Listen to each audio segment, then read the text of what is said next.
Caras e caros camaradas, meu caro Vasco Cordeiro, é com enorme atenção que aqui, a partir de Bruxelas e de Estrasburgo, da delegação socialista portuguesa no Parlamento Europeu, acompanhamos o vosso trabalho e o teu empenho em especial. Durante a governação socialista nos Açores, na última década protagonizada por ti, Vasco Cordeiro, foi notável a afirmação da região no plano nacional e no plano europeu. Daqui resulta, por exemplo, que tu és, neste momento, o presidente do Conselho das Regiões da União Europeia. Tudo isso se apagou nos últimos meses de governação cinzenta da direita, mas tudo isso não apaga a necessidade que os Açores, como região ultraperiférica, têm de se afirmarem não apenas no plano do país, mas sobretudo no plano da União Europeia.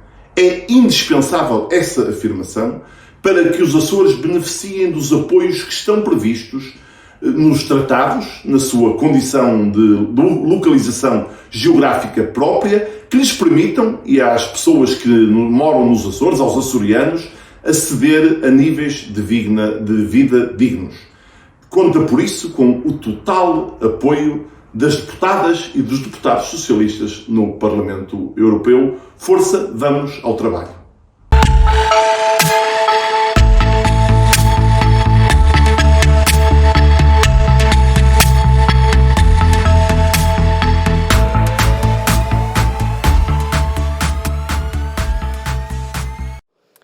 Conheço o Vasco Cordeiro, dos tempos em que ele era da Juventude Socialista. Eu já não era da Juventude Socialista, mas lembro-me dele ainda na Juventude Socialista. E quero sobretudo aqui destacar a coragem, o trabalho, o envolvimento, aquilo que ele contribuiu de facto para o progresso dos Açores. E o PS tem uma tradição enorme na boa governação dos Açores. É por isso que vejo com muito agrado o entusiasmo, a coragem, a determinação, a ambição política de liderar o Partido Socialista nos Açores. Mas o Vasco tem a particularidade de fazer um trabalho excelente nos Açores, sem esquecer que os Açores fazem parte da União Europeia. E por isso tem trabalhado de forma muito significativa no Comitê das Regiões, procurando valorizar as regiões europeias, procurando valorizar os Açores. E é de tal ordem que será o presidente do Comitê das Regiões nesta segunda parte do mandato de 5 anos do Comitê das Regiões.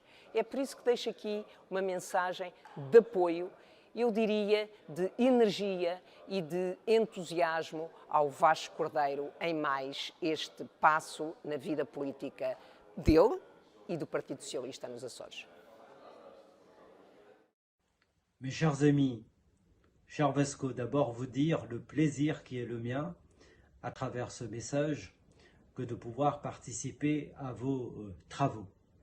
Et pour commencer, te féliciter de ton accession à la présidence du Comité des Régions, cette institution si importante pour la politique de cohésion en Europe, sa meilleure défense et sa meilleure promotion.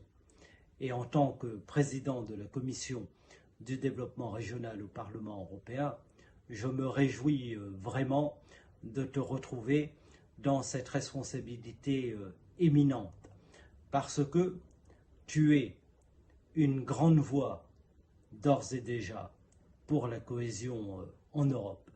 Tu l'as démontré dans tes responsabilités à la tête de la conférence des régions périphériques et maritimes d'Europe, et cela fait des années que nous travaillons ensemble. C'est donc une très belle nouvelle pour la cohésion en Europe. Mais c'est aussi une très belle nouvelle pour les régions ultra-périphériques d'Europe. Toi à la tête du comité des régions, moi-même à la tête de la commission du développement régional, c'est un très bon alignement de planètes. Et je suis certain que nous allons pouvoir ensemble travailler à des propositions convergentes pour faire en sorte que nous opérions un saut qualitatif à présent pour la meilleure défense de nos régions ultrapériphériques. Les crises récentes ont montré que nos régions continuent à être fragiles devant les aléas. C'est le cas pendant la crise du Covid, c'est également le cas pendant la guerre d'Ukraine, où nous voyons que nous sommes beaucoup plus impactés que les autres régions d'Europe, notamment concernant l'augmentation des coûts des intrants, de divers matériaux, compte tenu de notre très grand éloignement. Le comité des régions, la commission du développement régional au Parlement européen doivent parler d'une même voix. Et je sais que nous saurons, toi et moi, travailler ensemble et parler d'une même voix dans ce moment qui s'ouvre et qui est extrêmement important pour l'avenir même de la politique régionale. Mais d'abord, maintenant, pour mettre sur la table un certain nombre de propositions pour tempérer les impacts de la guerre d'Ukraine qui déjà se font ressentir dans l'ensemble des pays d'Europe. Tempérer ces impacts sans fragiliser notre politique de cohésion. Et j'attends de te retrouver pour discuter très rapidement avec toi de la dernière proposition de la Commission européenne, REPower, dont nous partageons les objectifs, l'indépendance énergétique de l'Union.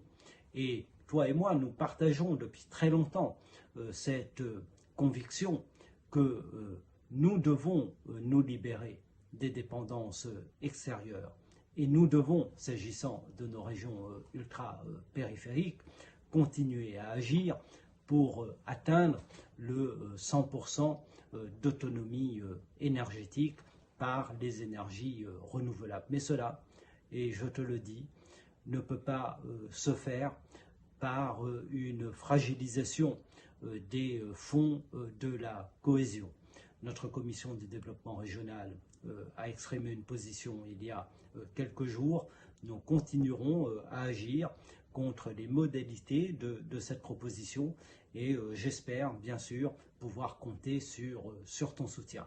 Et puis bien sûr, parler d'une même voix dans ce moment de ta présidence qui est crucial puisqu'il correspond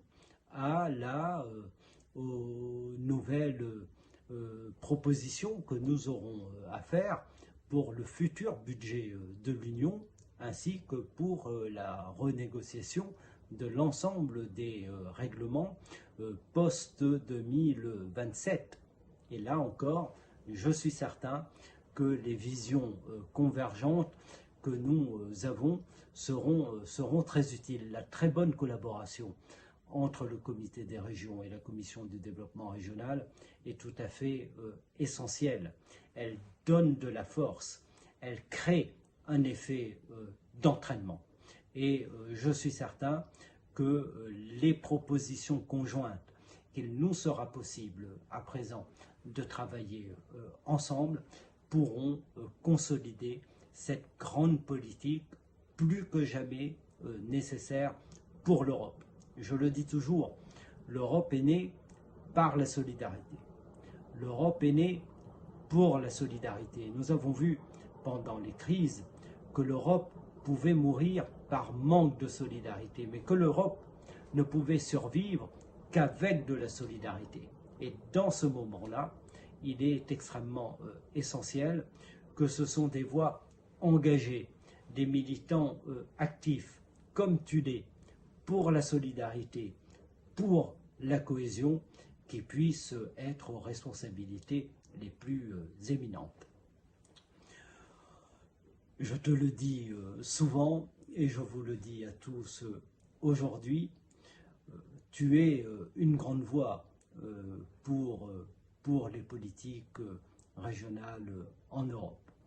Une voix qui est écoutée, une voix qui est entendue, et je suis certain que la voix que tu feras entendre à à la tête de cette grande institution qu'est le comité des régions, va donner de la force à toutes les propositions faites par la commission du développement régional. Ce sera d'un très grand soutien pour nous et je suis très impatient de pouvoir travailler avec toi, de pouvoir continuer à travailler avec toi pour les régions ultra-périphériques, mais plus encore pour l'ensemble des régions d'Europe. Je vous souhaite à toutes et à tous de très bons travaux et je te dis, Charles Vesco, à très bientôt.